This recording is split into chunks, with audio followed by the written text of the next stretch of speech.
يا رب أسألك التقى في كل حال. السلام عليكم ورحمة الله وبركاته. إن الحمد لله نحمده ونصلي على رسوله الكريم. أما بعد فأعوذ بالله من الشيطان الرجيم. بسم الله الرحمن الرحيم. وَإِذْ قَالَ لُقْمَانُ لِابْنِهِ وَهُوَ يَعِظُهُ يَا بُنَيَّ لَا تُشْرِكْ بِاللَّهِ إِنَّ الشِّرْكَ لَظُلْمٌ عَظِيمٌ.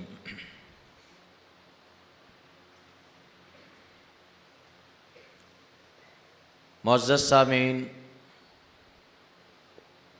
محترم بزرگوں، نوجوان ساتھیوں، انسانی زندگی بہت سے رشتوں سے مل کر اور جڑ کر آگے بڑھتی ہے. بغیر رشتوں کے اور بغیر تعلقات اور ناتوں کے انسان اطمینان والی اور سکون والی زندگی نہیں گزار سکتا. یہ رشتے اور ناتے اللہ رب العزت کا انعام اور احسان بھی ہیں اور اللہ کی طرف سے لگائی گئی ذمہ داری بھی ہے.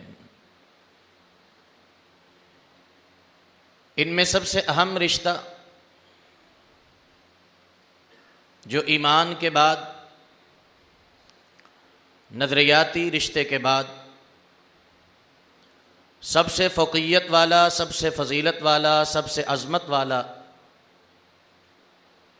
وہ رشتہ انسان کو اس کے ماں باپ کا اور والدین کا اللہ رب العزت نے عطا کیا ہے. یہ رشتہ ہر اعتبار سے اپنے ساتھ والے تمام تر تعلقات سے بالا تر بھی ہے، محترم بھی ہے، محبوب اور پسندیدہ اور پیارا بھی ہے. جس طرح کی وابستگی کسی بھی انسان کو اپنے والدین کے ساتھ ہوتی ہے، جس طرح کا پیار کسی بھی بچے کو اپنے والدین کے ساتھ ہوتا ہے، اور جس طرح کی توقعات اور امیدیں اور خواہشیں انسان کی اپنے والدین سے منسوب ہوتی ہیں، دنیا کے اندر کسی اور رشتے کے ساتھ ایسی محبت اور پیار کا جڑنا بڑا مشکل ہوتا ہے.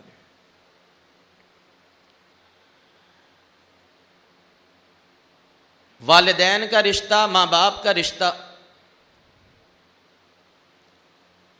جیسے پیار میں، محبت میں، گہرائی میں، وابستگی اور انس میں انتہائی گہرا، پرتاثیر اور بڑا مضبوط ہوتا ہے،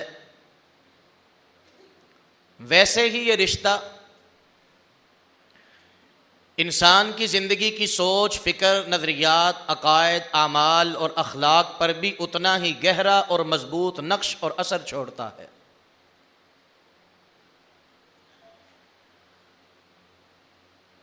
ماں باپ انسان کی سوچ پہ کس قدر اثر انداز ہوتے ہیں. والدین کی وجہ سے ایک انسان اپنے اعمال میں، اخلاق میں کیا اثر ان سے قبول کرتا ہے، اس کو اگر سمجھنا ہو اور جاننا ہو تو آپ حضرت نوح علیہ السلام سے لے کر جناب محمد رسول اللہ صلی اللہ علیہ وسلم تک آنے والے جتنے انبیاء، رسول اور پیغمبر ہیں، ان کی سیرت کو پڑھیں، قرآن کی آیات سے ان کا مطالعہ کریں، تو اس بات سے کوئی فرد بھی انکار نہیں کر سکتا کہ عمدگی کے اعتبار سے، اچھائی کے اعتبار سے، خلوص کے اعتبار سے، وفا کے اعتبار سے انبیاء سے بالا تر، انبیاء سے پرخلوص اور انبیاء کی شخصیت سے متاثر کن شخصیت کائنات کے اندر کوئی اور دکھائی نہیں دیتی ہے۔ انبیاء علیہم الصلاۃ والسلام ہر اعتبار سے، حسن کے اعتبار سے، سیرت کے اعتبار سے، معاملات کے اعتبار سے، تعلقات کے اعتبار سے لوگوں کے لیے مرغوب ہوتے تھے، محبوب ہوتے تھے، پسندیدہ ہوتے تھے، نگاہوں کا مرکز ہوتے تھے، جذبات اور احساسات میں لوگوں کے لیے اپنی طرف ایک جاذبیت اور اپنی طرف ایک کھچاؤ اور انس رکھنے والے ہوتے تھے۔ لیکن اس سے بھی آگے بڑھ کر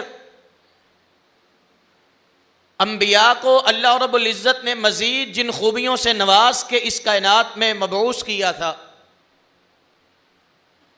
کہ وہ انبیاء اپنی دعوت کو بڑے بہترین، اچھے اور اعلیٰ ترین انداز کے ساتھ لوگوں کے سامنے پیش کیا کرتے تھے۔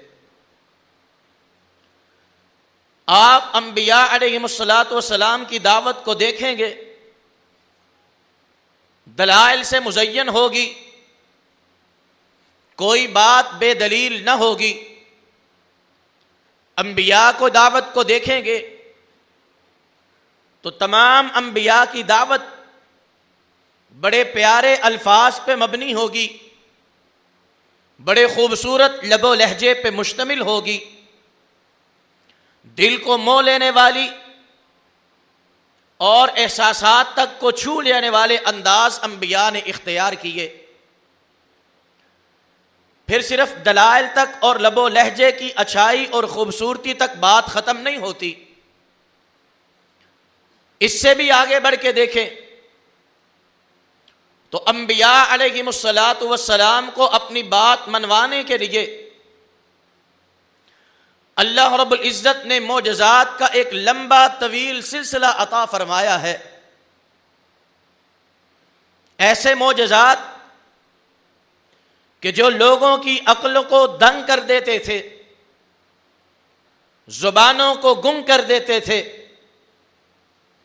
اور سامنے آ کر بات کرنے کے قابل نہ چھوڑتے تھے، لیکن ان تمام خصوصیات کے باوجود آپ کو قرآن کی آیات میں جا بجا ایک چیز نظر آئے گی کہ لوگوں نے انبیاء کو سچا جاننے کے باوجود، لوگوں نے انبیاء علیہم الصلاۃ والسلام کو اچھا جاننے اور ماننے کے باوجود، لوگوں نے انبیاء کی جماعت کو باوفا اور پرخلوص سمجھنے اور محسوس کرنے کے باوجود ان کی سچی باتوں کو، اچھی باتوں کو جب بھی ٹھکرایا، جہاں بھی ان کا انکار کیا، اس انکار اور کفر کے پیچھے ایک بہت بڑی وجہ کھڑی ہوتی تھی۔ وہ وجہ کیا تھی؟ وجدنا آباءنا لہا عابدین۔ اے ابراہیم علیہ الصلاۃ والسلام،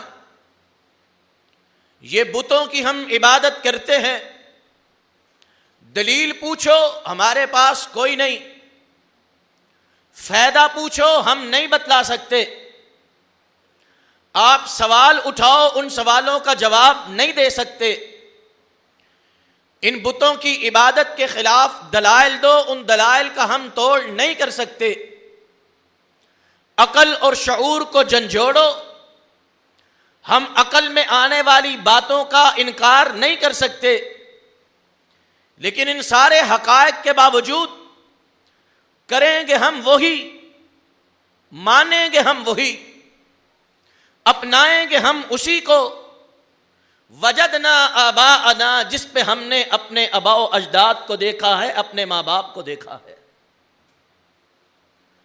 لوگ سچ نہیں مانتے تھے، کیوں؟ کہ وہ سچ ان کے والدین قبول نہیں کرتے تھے۔ لوگ باتوں کو اچھا جاننے کے باوجود تسلیم نہیں کرتے تھے، کیوں؟ کہ ان اچھی باتوں کو ان کے والدین نہیں مانتے تھے۔ لوگ عقل کی، حکمت کی، دانائی کی، سمجھ کی، فہم کی، فراست کی باتوں کو تسلیم نہیں کرتے تھے۔ وجہ کیا ہوتی تھی؟ وجدنا آباءنا لہا عابدین، صرف ایک وجہ، ہمیں منوانا ہے، ہم سے تسلیم کروانا ہے، ہمیں اپنے ساتھ شامل کرنا ہے، ہمیں اپنا ساتھی بنانا ہے، تو ہمارا صرف ایک مطالبہ ہے کہ جو ہمارے والدین ہیں ان کو منوا لو، ہم آپ کے پیچھے پیچھے چل پڑیں گے۔ حضرات، والدین کے رشتے کا یہ اثر، ماں باپ کے رشتے کا یہ اثر پوری تاریخ انسانیت میں اتنا گہرا نظر آتا ہے۔ آپ تاریخ میں جب بھی ماں باپ کے کردار کو پڑھیں گے حیران ہو کے رہ جائیں گے کہ اپنے بچوں پر، اپنی نسلوں پر، اپنی اولاد پر جو ماں باپ کا کنٹرول ہوتا تھا وہ عمر کے ماہ و سال پہ محدود نہیں ہوتا تھا، بچپن کے ایام تک محدود نہیں رہتا تھا۔ ماں باپ کا اپنی نسلوں پہ کنٹرول اور ماں باپ کا اپنی اولادوں پر اثر حالات اور وقت کے ساتھ نہیں جڑتا تھا۔ جس طرح کے حالات ہوتے، جس طرح کا ماحول ہوتا، نسلیں، اولادیں، نوجوان صرف یہی دیکھا کرتے تھے کہ ہمارے بزرگ، ہمارے ماں باپ، ہمارے بڑے ہمارے لیے کیا فیصلہ کرتے ہیں اور ہمیں کیا کرنے کا حکم دیتے ہیں۔ آپ کے علم میں ہوگا، نبی پاک صلی اللہ علیہ وسلم کی نبوت کے اعلان سے پہلے وہ مشہور سیرت کا واقعہ کہ جس میں بیت اللہ کی تعمیر مکہ کے لوگوں نے کی، اور جب بیت اللہ کی تعمیر تکمیل کے قریب پہنچ گئی، حجر اسود کی تنصیب کا وقت آیا، ہر قبیلے کا بزرگ کھڑا ہوا، ہر خاندان کا بڑا کھڑا ہوا، ہر نسل کا بڑا اور باپ کھڑا ہوا۔ اس نے اپنے بچوں کے کندھے پہ تھپکی دی اور بولا، کیا اے بیٹے، اگر تیرے ہوتے ہوئے حجر اسود کو نصب کرنے کی فضیلت کوئی اور لے جائے تو تیرے ہونے کا کیا فائدہ؟ جس نوجوان نے اپنے گھر کے بڑے کی یہ بات سنی، جس نوجوان نے اپنے بزرگ کی اس خواہش کو جانا، جس نوجوان نے اپنے باپ کی زبان کے ان الفاظ کو سنا، اس نے فی الفور اپنے بزرگوں کی، اپنے والدین کی بات کو پورا کرنے کے لیے بڑا عجیب کام کیا۔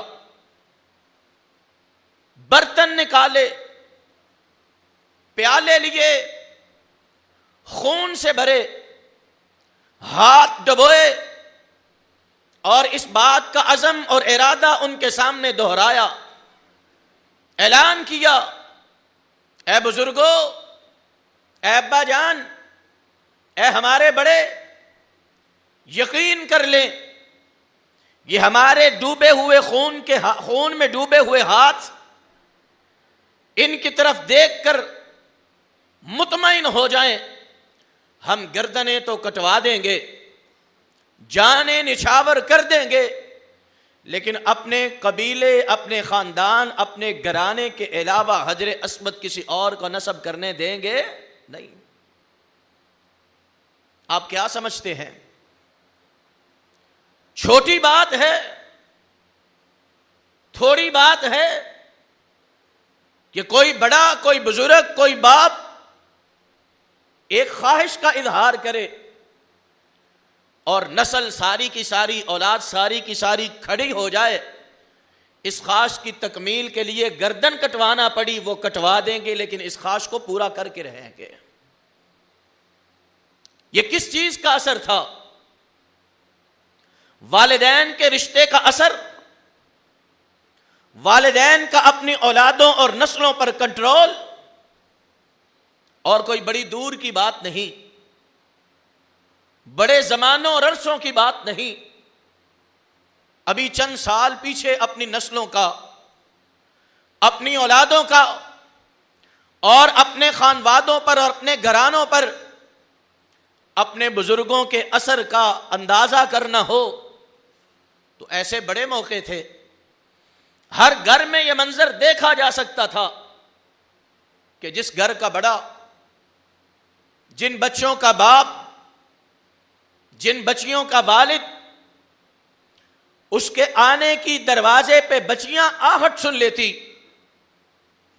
بیٹیاں باپ کے آنے کی آہٹ کو محسوس کر لیتی تو فوراً پورے گھر میں دوڑ لگ جاتی کہ ڈھونڈو میرا دوپٹہ کدھر ہے، ابا جان آ رہے ہیں، دوپٹہ میرے پاس موجود نہیں۔ یہ منظر ہمارے معاشرے کا حصہ تھے، ہمارے خانوادوں میں، ہمارے گھرانوں میں، ہماری معاشرتی زندگی میں باپ کا یہ اثر تھا، والدین کا یہ کنٹرول تھا، والدین کا اپنے بچوں کے ساتھ، اپنی نسلوں کے ساتھ ایسا گہرا تعلق تھا کہ والدین کو صرف اتنا آ کے کہنا پڑتا تھا، میں فلاں جگہ پہ بیٹے کے رشتے کا ہاں، بیٹے کے رشتے کی ہاں کر آیا ہوں، فلاں دن تیاری کر لینا، میں بیٹی کا رشتہ فلاں جگہ پہ طے کر آیا ہوں، فلاں دن تیاری کر لینا۔ نہ بیٹے کے دل کے اندر خیال آتا، نہ بیٹی آواز اٹھاتی، اور نہ اس فیصلے پر کسی قسم کی ناگواری کا اظہار ہوتا۔ حضرات، دو گھرانے لڑ پڑتے، دو بچے لڑ پڑتے، ان لڑائیوں کے اندر ایک بڑا آ کے بولتا چلو اٹھ پرا دے گلے لگتے اینو راضی کر لے۔ کسی کو اپنی انا اور اپنا غصہ یاد نہیں رہتا تھا، کسی کے سامنے اگر اہمیت ہوتی تھی تو صرف اس بات کی کہ ابا جان نے مجھے یہ کہہ دیا ہے، اب میں نے کرنا ہے تو یہی کرنا ہے۔ یہ منظر کوئی بڑے پرانے نہیں، لیکن تسلسل کے ساتھ تاریخ انسانیت کا یہ حصہ رہے کہ والدین کا احترام، والدین کا رشتہ، والدین کی بات، والدین کا فیصلہ اولاد کے لیے اپنی خواہش سے بڑھ کے ہوتا تھا۔ والدین کا حکم اولاد کے لیے زندگی کا سب سے اہم ترین فریضہ بنتا تھا۔ لیکن آج اگر تھوڑا سا پلٹ کے دیکھیں، عجیب منظر یہ آج کا معاشرہ ہمیں دکھلا رہا، عجیب کایا پلٹ گئی ہماری معاشرتی زندگی کی۔ بڑے افسوس کے ساتھ بڑے مناظر نہ بھی دکھلاؤں، بڑی مثالیں نہ بھی دوں، بڑی باتیں نہ بھی کروں، ایک مثال ہی ہمارے معاشرے کی حقیقت دکھلانے کے لیے کافی کہ پچھلے دنوں 14 سال کی ایک بچی نے، ہمارے معاشرے کی بچی، مسلمان معاشرہ، پاکستان کا علاقہ، ہمارے کلچر، ہمارے ثقافت میں پلی اور بڑی، 14 سال کی بچی نے گولی مار کر اپنے باپ کو قتل کر ڈالا۔ اخبارات پہ پڑھا ہوگا. بیٹا بھی نہیں، بیٹی ہے، بہت بڑی بھی نہیں، صرف 14 سال عمر ہے. اور قتل کرنے کی وجہ کیا ہے؟ میرا باپ مجھے اپنے دوست لڑکے سے ملنے نہیں دیتا، میرا باپ مجھے اپنے بوائے فرینڈ سے ملنے سے منع کرتا ہے، اور مجھے اس وجہ سے اپنے باپ سے اتنی نفرت ہوئی کہ میں نے اپنے دوست سے ملاقات کرنے کے لیے اپنے باپ کو گولی مار کر قتل کر ڈالا ہے. سوال ہے، نوجوانوں سے نہیں، بیٹوں سے نہیں، بیٹیوں سے نہیں، ان بزرگوں سے، ان والدین سے، ان ماں باپ سے، ان بڑوں سے، ان بزرگوں سے جن کو یہ مقام و منصب ملا تھا، معاشرتی استحکام ملا تھا، جن کو یہ فضیلت و برتری ملی تھی، صرف لوگوں کی طرف سے نہیں، صرف افراد کی طرف سے نہیں، صرف انسانوں کی طرف سے نہیں، بلکہ خود رب کائنات نے انہیں اس بلندی پہ بٹھایا تھا. اللہ کا یہ قانون ہے، حکم ہے کہ دو گھرانوں کے اندر، دو گھرانوں میں یا میاں بیوی کے رشتے میں کبھی جھگڑا ہو جائے اور آپس میں صلح صفائی کا کوئی رستہ نہ نکل رہا ہو، فَبْعَثُوا حَكَمًا مِّنْ أَهْلِهِ وَحَكَمًا مِّنْ أَهْلِهَا. تو ایک طرف سے لڑکے کے باپ کو، اس کے بزرگ کو بلا لینا، اور دوسری طرف سے لڑکی کے خاندان کے بزرگ کو یا اس کے سرپرست اور باپ کو بلا لینا، اور یہ دونوں خاندانوں کے بزرگ مل کر جس انداز کے ساتھ اس لڑائی اور جھگڑے کا فیصلہ کرنا چاہیں، میاں بیوی کے اس جھگڑے کو نپٹانا چاہیں، سمجھ لینا یہ ان کا فیصلہ نہیں، یہ اللہ کا عرش سے نازل ہوا فیصلہ ہوگا. اس موقع پر تم اللہ کی آیات کے نزول کا انتظار نہ کرنا. اس موقع پر ان بزرگوں کی عقل اور دانائی، اس موقع پر ان بڑوں کی سمجھ اور بوجھ، اس موقع پر ان ماں باپ کی فہم اور فراست، اس موقع پر ان ماں باپ کا مشاہدہ اور تجربہ، یہی تمہارے نپٹے ہوئے، تمہارے بگڑے ہوئے رشتوں کو سنوارنے کے لیے کافی ہوگا. حضرات، یہ چھوٹا منصب ہے، یہ چھوٹی جگہ ہے. بزرگ کو، باپ کو، بڑے کو، سرپرست کو اللہ رب العزت جج بنا رہے ہیں خاندان کا. کس وجہ سے؟ اس کے تجربے کی وجہ سے. کس وجہ سے؟ اس کے بڑا ہونے کی وجہ سے. کس وجہ سے؟ اس کے سرپرست ہونے کی وجہ سے. کس وجہ سے؟ اس کے دانا ہونے کی وجہ سے. بزرگوں، اے والدین، اے ماں، اے باپ، تاریخ کے اتنے بڑے دور میں جب آپ کو یہ حیثیت حاصل تھی، لوگ سچ بھی آپ کو دیکھ کے مانا کرتے تھے. تاریخ کے اتنے طویل زمانہ میں آپ کو یہ منصب حاصل تھا کہ نسلیں اچھی باتیں بھی آپ کو دیکھ کر قبول کیا کرتے تھے. آپ کو یہ عزت حاصل تھی کہ لوگ نبیوں کی پیروی بھی آپ کو دیکھ کر کیا کرتے تھے. آپ کو یہ منصب حاصل تھا، آپ کو یہ اختیار حاصل تھا، آپ کو یہ اعزاز ملا تھا، آپ کو یہ توقیر و عظمت ملی تھی کہ خاندان کے جھگڑوں کے فیصلے کے لیے اللہ نے خود سے کوئی قانون اور حکم نازل نہیں کیا تھا، آپ کو جج بنایا تھا. کیا ہوا؟ کیا مسئلہ بنا کہ آج میرے معاشرے کے اندر مجھے کسی گھرانے میں الا ماشاء اللہ بزرگ کی وہ عزت نظر نہیں آتی؟ آج ہاں سوچیں کیا ہوا؟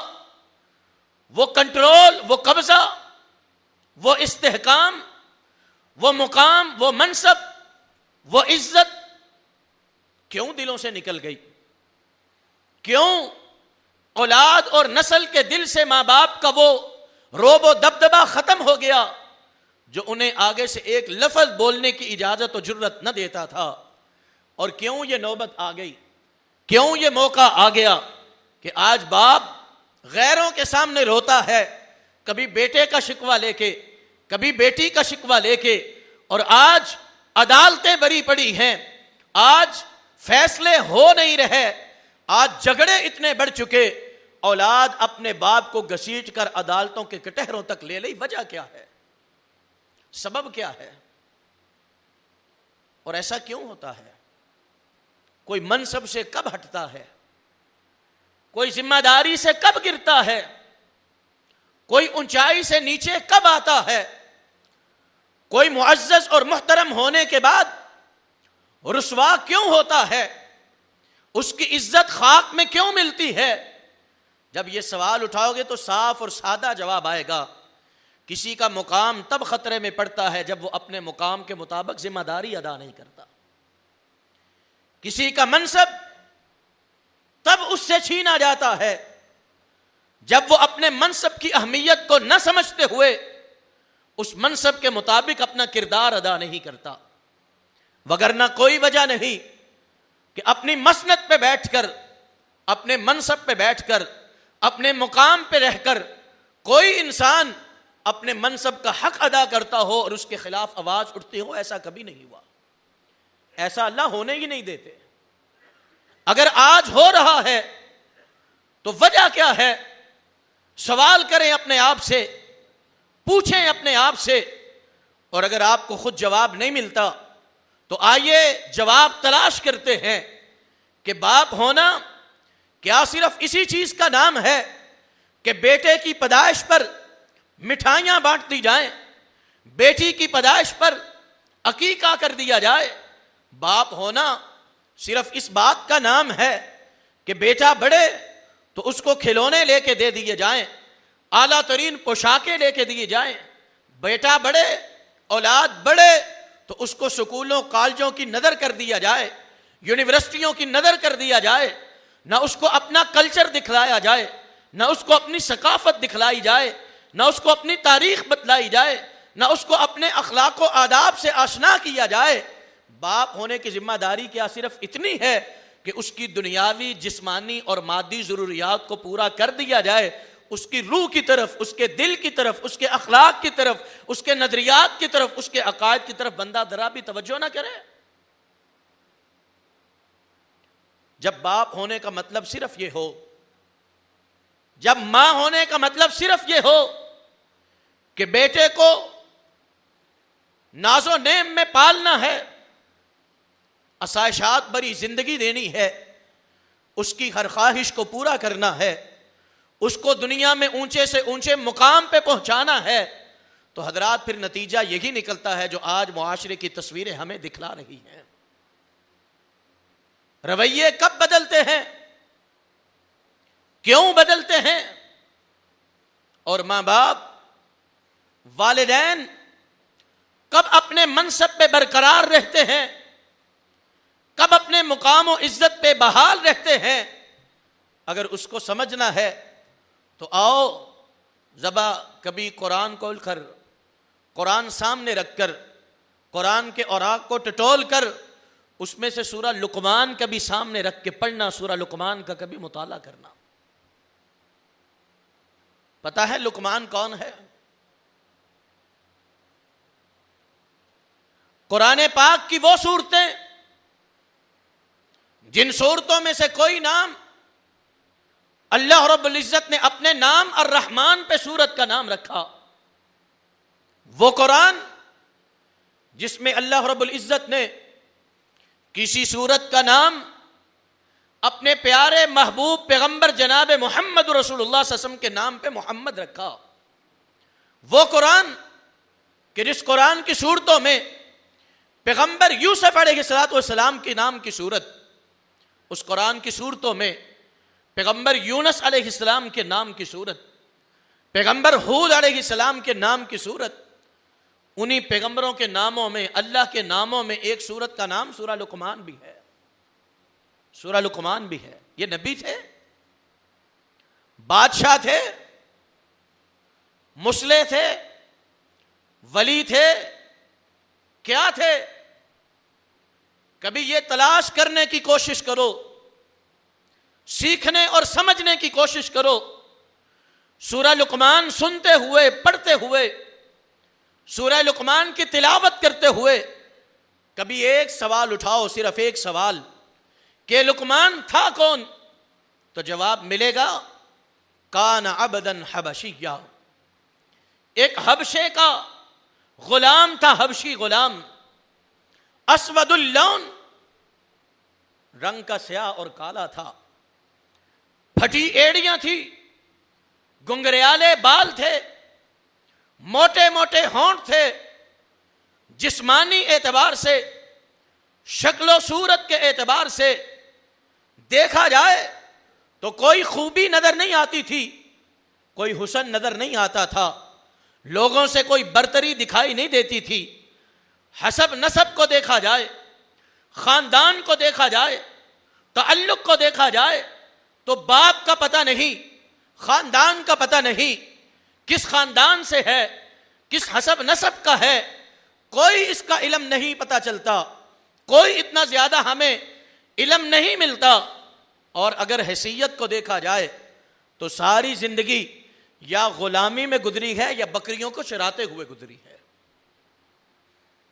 حیثیت کا غلام، حیثیت کا غلام، بکریوں کا چرواہا،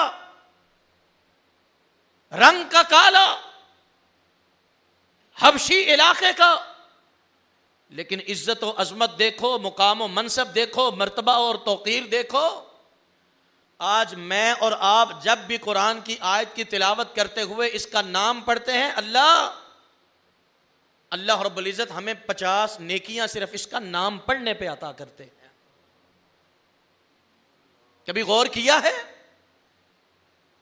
کبھی سیکھا ہے؟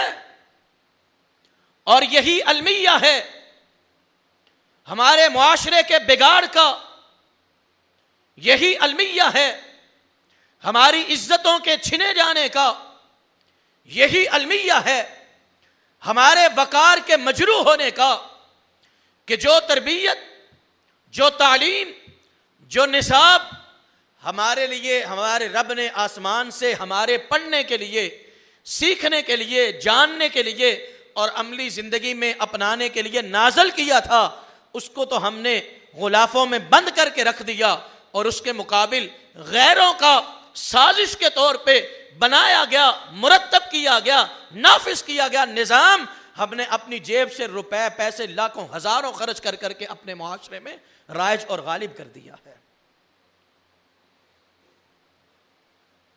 حضرات، سوچنے اور سمجھنے کی بات ہے۔ اس لقمان کا نام پڑھنے پہ اللہ ہمیں 50 نیکیاں عطا فرماتے ہیں۔ پوچھو کیوں؟ سوال کرو کیوں؟ اس نے کیا کارنامہ کیا تھا کہ اللہ رب العزت نے اس کے نام کو قرآن کی آیات کے اندر قیامت تک کے لیے محفوظ کر دیا ہے؟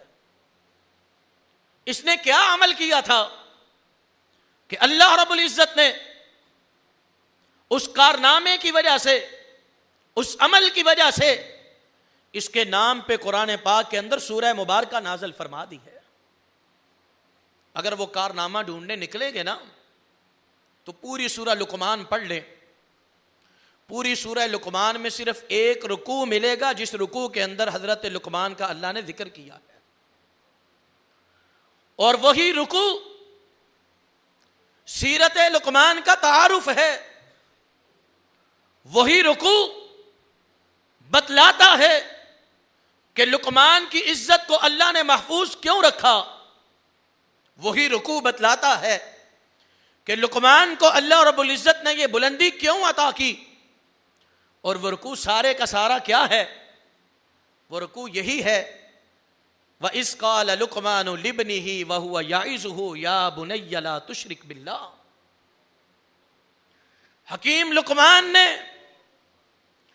اپنی ساری گزری ہوئی زندگی سے سیکھا تھا، جانا تھا، سمجھا تھا تجربات کی روشنی میں، مشاہدات کی روشنی میں، کہ بچوں کو جب تربیت دینی ہو، بچوں کو جب پڑھانا ہو، بچوں کو جب سکھانا ہو، بچوں کی ذمہ داریاں جب ادا کرنی ہو، تو اس کی سب سے پہلی اور سب سے بڑی ذمہ داری یہ ہے کہ باپ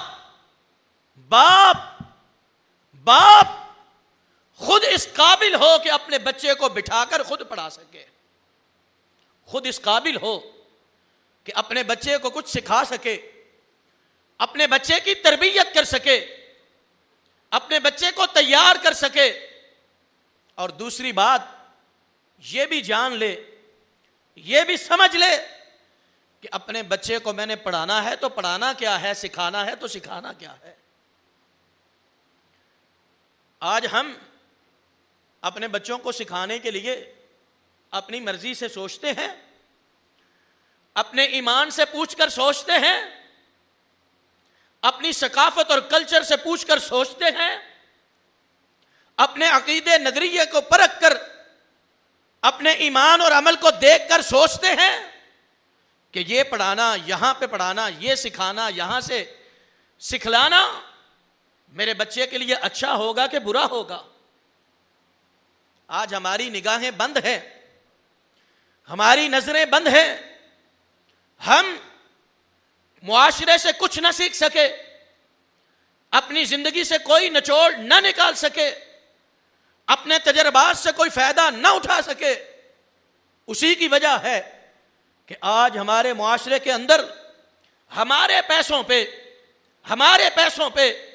ہمارے روپے پہ، ہماری لاکھوں کی تعداد میں، لاکھوں کی گنتی میں دی گئی فیسوں پہ وہ ادارے، وہ سکول، وہ کالج، وہ یونیورسٹیاں ہمارے معاشرے کے اندر اپنے قدم جما چکی ہیں، جو اپنے دائرہ کار میں آنے کے بعد بچے کو نہ انسان رہنے دیتے ہیں، نہ ان کو مسلمان رہنے دیتے ہیں۔ یہ ایچیسن کا ادارہ، یہ آکسفورڈ کا سلیبس، یہ الاں، یہ فلاں، کبھی ان کے اندر کی زندگی کو جان کے دیکھا ہے؟ کبھی ان بچیوں کے کارنامے اخبارات میں پڑھے ہیں؟ کبھی ان بچیوں کی آزادی کی خواہش، کبھی ان بچیوں کے برابر کے حقوق ملنے کے لیے اٹھائے جانے والے بینر، کبھی ان کے فحاشی اور عریانی پہ مشتمل مظاہرے اور جلوس، اور کبھی کالجوں اور یونیورسٹیوں کے اندر، کیا جملے بولوں میں، کیسے بولوں، زبان اجازت نہیں دیتی، شرم اجازت نہیں دیتی، لیکن حقائق ہیں۔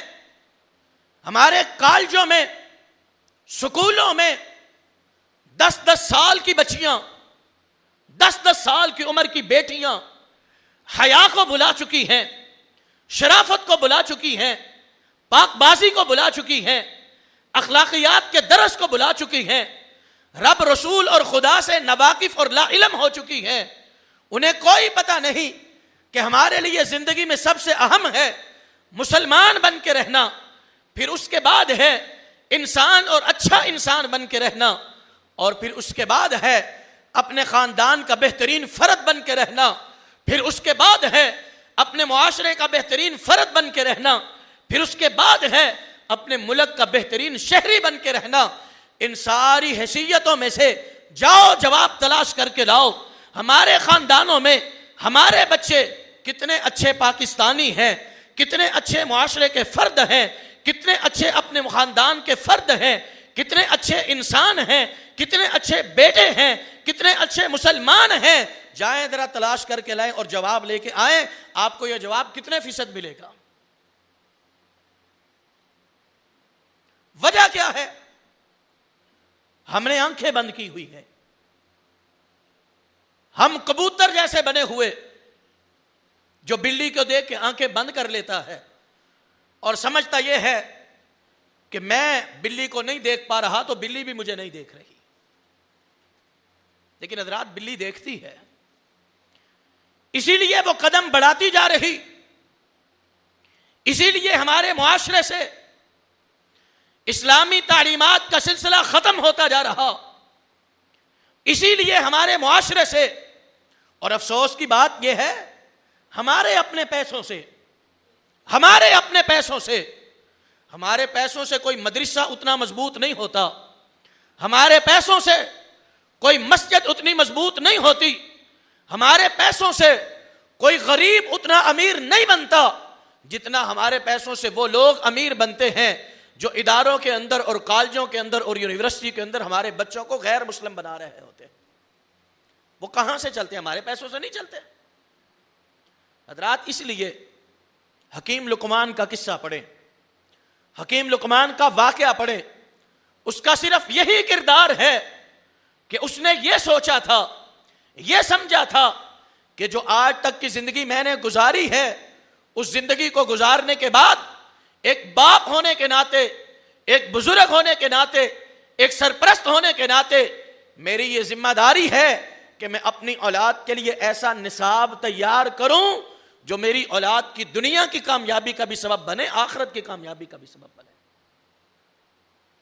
اور وہ نصاب جو اس نے تیار کیا، جس بنیاد پر اس نے اپنی نسل اور اولاد کی تربیت کی، وہ اتنا اعلیٰ تھا، اتنا بہتر تھا، اتنا اچھا تھا کہ اللہ رب العزت نے اس نصاب کی ساری ترتیب اور تفصیل قرآن پاک کی آیات کے اندر محفوظ فرما دی، قرآن کی آیات میں محفوظ فرما دی۔ یہ رکوع کیا ہے؟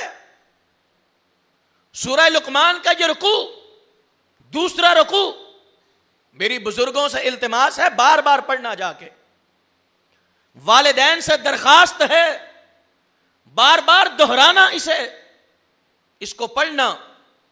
اور جو ایسے ایجوکیشن سے وابستہ افراد ہیں، تعلیم کے ماہر ہیں، نصاب تک ان کی اپروچ ہے، بچوں کو معلم اور مربی ہونے کے ناطے وہ ڈیل کرتے ہیں، خدا را کبھی قرآن سے تو پوچھو میری نسل کا اور میری اولاد کا نصاب تعلیم کیا ہونا چاہیے، قرآن سے تو پوچھو۔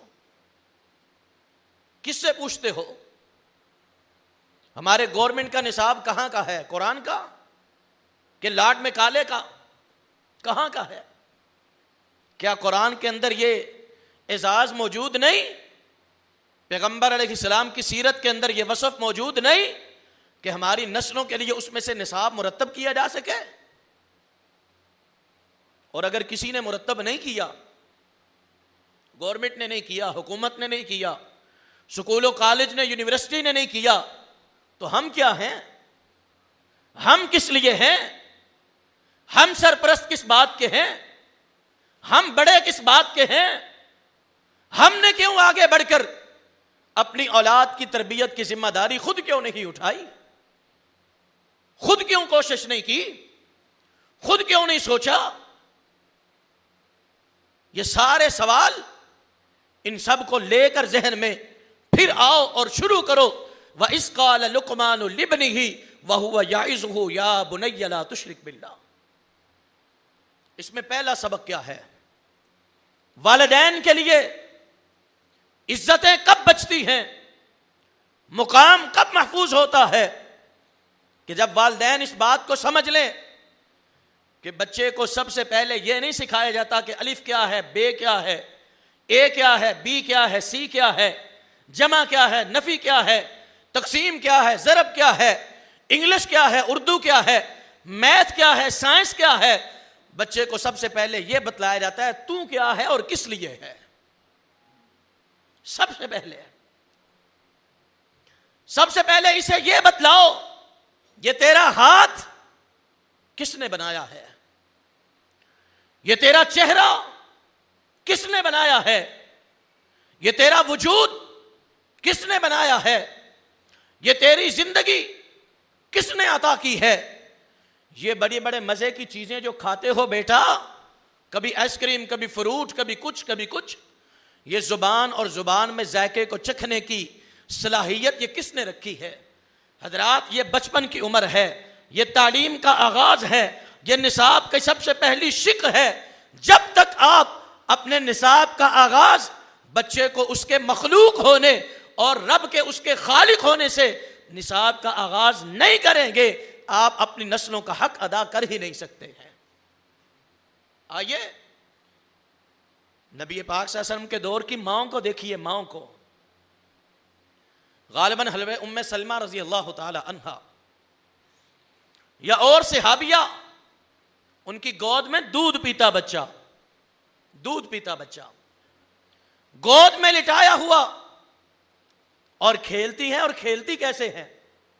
لاڈ لڈاتے لڈاتے کھیلتے کھیلتے اس کے ہاتھ کی انگلی پکڑتی ہیں، آسمان کی طرف بلند کرتی ہے، اور ساتھ ہی کیا کہتی ہیں؟ قل اللہ، قل اللہ، اے بچے کہے اللہ۔ آج تو ہمارے بزرگ خوش ہوتے ہیں نا، ساڑھے پوترے نے جناب گانا دینا سکھ لیا نے۔ پوترا جب پہلی گالی نکالتا ہے نا، پوتا جب پہلی گالی نکالتا ہے تو دادا بڑا خوش ہو کے اس کو جپھی لگاتا ہے۔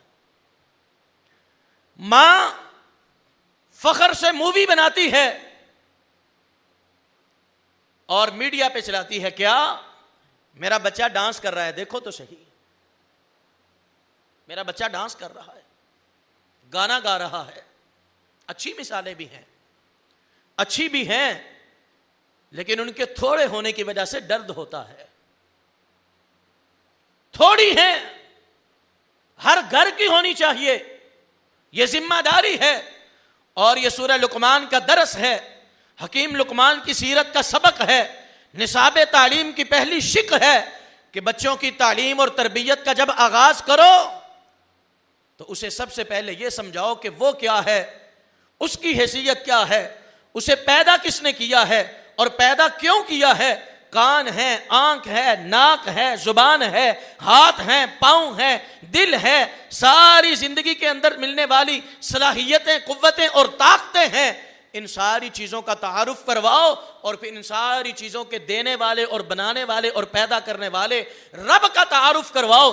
یہاں سے بچے کی تربیت کا آغاز کرو، اور پھر دیکھنا بچہ مرتے دم تک بھی آپ کے حکم اور کہنے سے باہر نکل گیا تو اللہ سے پوچھ لینا، اللہ تربیت تو آپ کے کہنے پہ کی تھی، سکھلایا تو آپ کے طور اور طریقے پہ تھا، جس کو نصاب تعلیم کے طور پہ آپ نے قرآن میں محفوظ کیا تھا، اسی ترتیب کے ساتھ میں نے تعلیم کا آغاز کیا تھا، میرا بیٹا بگڑ کیوں گیا ہے؟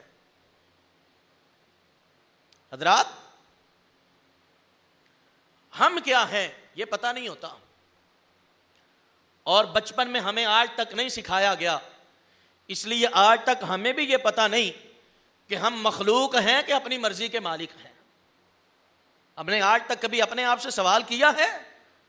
کوئی بوڑھا ہے تب بھی، کوئی نوجوان ہے تب بھی، اپنی زندگی کا کوئی فیصلہ کرتے وقت یا آج تک کی زندگی کا گزرے ہوئے ایام میں سے کوئی ایک دن جس دن کے بارے میں دعویٰ کر سکے کہ ہاں میں نے یہ دن مخلوق بن کے گزارا ہے، اپنی مرضی کا مالک بن کے گزارا نہیں ہے۔ ہمیں پتہ ہونا، ہماری بیٹیوں کو، ہمارے نسلوں کو، ہمارے بچوں کو کہ ہم مخلوق ہیں۔ یہ کیمرہ بنانے والے نے کیمرہ بنایا کس لیے بنایا؟ یہ مائک بنانے والے نے کس لیے؟ آج تک اسی مقصد کے لیے استعمال ہو رہا ہے کہ نہیں ہو رہا؟ جس مقصد کے لیے اس کے بنانے والے نے اسے بنایا، اس کی ایجاد کی، کوئی بندہ بھی اس سے ہٹ کر اس کا استعمال کرتا نہیں ہے۔ انسان کس لیے پیدا ہوا؟ انسان کس لیے بنایا گیا؟ آج تک کبھی سوچا؟ کیوں نہیں؟ کیونکہ تربیت میں موجود ہی نہیں، سکھلایا نہیں گیا، بتلایا نہیں گیا۔ حضرات، دوسری شق، بچوں کو سکھانا والدین کی ذمہ داری، اور سکھانا کیا ہے؟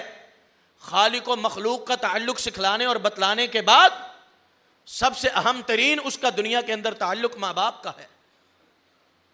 یہی اللہ رب العزت، اور یہاں بھی بڑی بات ہے پیاری، حکیم لقمان نے جو بیٹے کو وصیتیں کی اس میں اپنے احترام اور تلقین کی وصیت نہیں کی تھی۔ مفسرین لکھتے ہیں کہ وَوَصَّيْنَا الْإِنسَانَ بِوَالِدَيْهِ کے الفاظ جو سورہ لقمان کے اس رکوع کے اندر موجود ہیں وہ حکیم لقمان کے بولے ہوئے نہیں، وہ اللہ کے یہاں پہ داخل کیے ہوئے ہیں۔ بچے کی تربیت، بچے کی تعلیم، بچے کی پرورش، بچے کے سیکھنے کے آغاز میں کیا ہو رہا کہ اے بیٹا، اللہ کے بعد تیرے لیے سب سے اہم اگر کوئی رشتہ ہے تو تیرے ماں باپ کا ہے، تیرے والدین کا ہے۔ حضرات، آج بچوں کو معلومات دینے کی بجائے، آج بچوں کو الفاظ کا ذخیرہ دینے کی بجائے، آج بچوں کو علم کا خزانہ لفظوں سے بھرا ہوا دینے کی بجائے اگر انہیں عقائد دیے جاتے، نظریات دیے جاتے، اخلاقیات دی جاتی، افکار دیے جاتے، عادات دی جاتی، تو آج ہمارے معاشرے کا وہ حال نہ ہوتا جو آج ہمیں نظر آ رہا ہے۔ سب سے بڑی وجہ یہ ہے کہ ہم والدین، ہم نے یہ ذمہ داری ہی نہیں سمجھی کہ بچے کے بارے میں یہ فیصلہ کرنا ہمارا حق ہے اور یہ سوچنا ہمارا کام ہے کہ ہم بچوں کو جو سکھائیں، جو پڑھائیں، وہ اپنے قرآن سے سیکھیں اور اپنے قرآن کے مطابق ان کو آگے لے کے چلیں۔ حضرات، اس کا نتیجہ ہے یہ پورا کا پورا رکوع، سورہ لقمان کی سیرت اور سورہ لقمان کا اللہ کی نظر میں معتبر ہونا، حکیم لقمان کا اللہ کی نظر میں معزز ہونا، ان وجوہات میں یہ باتیں شامل ہیں کہ اللہ رب العزت نے ان کا اپنے بچوں کے لیے سوچنا اور اپنے بچوں کے لیے ان تعلیمی تربیت کی باتوں کو بولنا اور ان کو اس ترتیب سے سکھلانا اور سمجھانا اللہ رب العزت نے نہ صرف پسند کیا بلکہ والدین کے لیے اس کو سبق بنا کر اور والدین کے لیے اس کو تربیت بنا کر قرآن کی آیات میں محفوظ بھی کر دیا ہے۔ اور جب تک والدین، جب تک اساتذہ، جب تک معلمین، جب تک مربی، جب تک سرپرست اور جب تک نگرانی کرنے والے لوگ پلٹ کر اس اصول اور ضابطے کی طرف نہیں آئیں گے، معاشرے کو، اولاد کو، نسل کو سنوار نہیں سکیں گے۔ حضرات، اللہ رب العزت مجھے اور آپ کو ان باتوں پہ غور کرنے کی اور ان کے مطابق چلنے کی اور ان سے سیکھنے کی اللہ ہمیں توفیق عطا فرمائے۔ اقول قولی ھذا استغفر اللہ لی ولکم ولسائر المؤمنین، والسلام علیکم ورحمۃ اللہ۔